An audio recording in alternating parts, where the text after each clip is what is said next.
So ಮೊದಲನೇದಾಗಿ ನೀವೊಂದು laptop ನೋಡ್ತಾ ಇದ್ದೀರಾ, ಸೊ 15,000 ಒಳಗೆ ಅಥವಾ 15,000ಗಿಂತ ಮೇಲ್ಗಡೆ. ಸೊ ಈ ಒಂದು ವಿಡಿಯೋ ನಿಮಗೋಸ್ಕರ. ಸೊ ಮೊದಲನೇದಾಗಿ ನೀವೊಂದು 15,000ಗಿಂತ ಕೆಳಗೆ ನೋಡ್ತಾ ಇದ್ದೀರಾ ಅಂತ ನಿಮಗೆ ಕ್ರೋಮ್ ಬುಕ್ಗಳು ಸಿಗ್ತವೆ. ಸೊ 15,000ಗಿಂತ ಎಬೋವ್ ಇತ್ತು ಅಂದರೆ ನಿಮಗೆ ಆರಾಮಾಗಿ ನಿಮಗೆ ವಿಂಡೋಸ್ ಸಿಕ್ಬಿಡುತ್ತೆ. ಸೊ ಇದರಲ್ಲಿ ಏನಪ್ಪ ಡಿಫ್ರೆನ್ಸ್ ಅಂತಂದರೆ, ಸೊ ಈ ಒಂದು ಮೊದಲನೇದಾಗಿ ನಾನು ಹೇಳೋದು ಕ್ರೋಮ್ ಬುಕ್ ಅಂತ ಹೇಳ್ಬೋದು.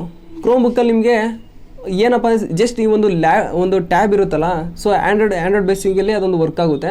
ಸೊ ಈ ಒಂದು ಟ್ಯಾಬ್ಗೆ ಎಕ್ಸ್ಟ್ರಾ ಒಂದು OTG ಹಾಕಿ ಒಂದು ಕೀಬೋರ್ಡ್ನ ಕನೆಕ್ಟ್ ಮಾಡಿರೋ ಥರ ಇರುತ್ತೆ. ಅಷ್ಟೇ ಈ ಒಂದು ಕ್ರೋಮ್ ಬುಕ್ಕು. ಇದ್ರಲ್ಲಿ ಬರೀ ಒಂದು ಬೇಸಿಕ್ ಅಪ್ಲಿಕೇಶನ್ಸ್ಗಳು ಮಾತ್ರ ರನ್ ಮಾಡ್ಕೊಬೋದು. ಅಂದರೆ ಮೈಕ್ರೋಸಾಫ್ಟ್ ಆಫೀಸ್ ಆಗಿರ್ಬೋದು, ಈ ಒಂದು ಆನ್ಲೈನ್ ಕ್ಲಾಸ್ ತೊಗೊಳ್ತಾರಲ್ಲ ಅದಕ್ಕೋಸ್ಕರ ಆಗ್ಬೋದು ಈ ಒಂದು ಕ್ರೋಮ್ ಬುಕ್ ಬೆಸ್ಟ್ ಅಂತಲೇ ಹೇಳ್ಬೋದು.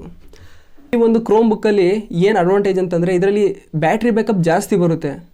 ಮತ್ತು ಈ ಒಂದು ಲ್ಯಾಪ್ಟಾಪ್ ಅಂದರೆ ಕ್ರೋಮ್ ಬುಕ್ ಇದೆಯಲ್ಲ, ಆ ಒಂದು ಕ್ರೋಮ್ ಬುಕ್ಕು ನಿಮಗೆ ಲೈಟ್ ವೆಯ್ಟ್ ಇರುತ್ತೆ ಕಂಪ್ಯಾರಿಟಿವ್ಲಿ ವಿಂಡೋಸು.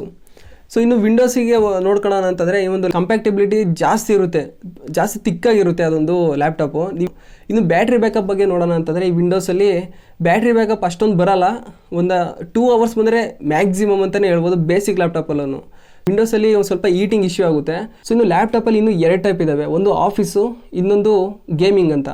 ಸೊ ಇವೆರಡು ಟೈಪಲ್ಲಿ ನನಗೆ ಜಾಸ್ತಿ ಪರ್ಫಾರ್ಮೆನ್ಸ್ ಕೊಡುವಂಥದ್ದು ಗೇಮಿಂಗ್ ಲ್ಯಾಪ್ಟಾಪ್ಸ್ ಇದ್ದಾವಲ್ಲ, ಅದು ಸಿಕ್ಕಾಪಟ್ಟೆ ಪರ್ಫಾರ್ಮೆನ್ಸ್ ಕೊಡುತ್ತೆ. ಅದಕ್ಕೋಸ್ಕರನೇ ತೊಗೊಳೋದು ಗೇಮಿಂಗ್ ಲ್ಯಾಪ್ಟಾಪ್ಗಳನ್ನ.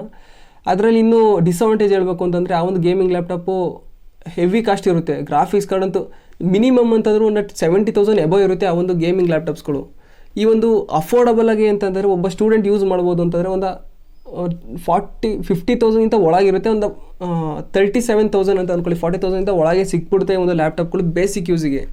ಅಂದರೆ ಬೇಸಿಕ್ ಯೂಸ್ಗೆ ಅಂತಲ್ಲ, ದೊಡ್ಡದು ಸಾಫ್ಟ್ವೇರ್ ಕೂಡ ರನ್ ಮಾಡ್ಬೋದು, ಬಟ್ ಒಂದು ಸ್ವಲ್ಪ ಟೈಮ್ ತಗೊಳುತ್ತೆ ಅಷ್ಟೇ ಈ ಒಂದು ಲ್ಯಾಪ್ಟಾಪ್. ಬಟ್ ರನ್ ಮಾಡ್ಬೋದು ಈ ಒಂದು ವಿಂಡೋಸ್ ಬೇಸಿಕ್ ಲ್ಯಾಪ್ಟಾಪಲ್ಲಿ. ಮಿನಿಮಮ್ ಅಂದರೆ i5 ಪ್ರೊಸೆಸರ್ ಇದೆ, ಬೆಸ್ಟ್ ಅಂತಲೇ ಹೇಳ್ಬೋದು. ಈ ವಿಡಿಯೋ ಇಷ್ಟ ಆಯಿತು ಅಂತ ಅನ್ಕೋತೀನಿ. ಇಷ್ಟ ಆಯಿತು ನಮ್ಮದ್ರಲ್ಲಿ ಲೈಕ್ ಮಾಡಿ, ಶೇರ್ ಮಾಡಿ, ಸಬ್ಸ್ಕ್ರೈಬ್ ಮಾಡಿ.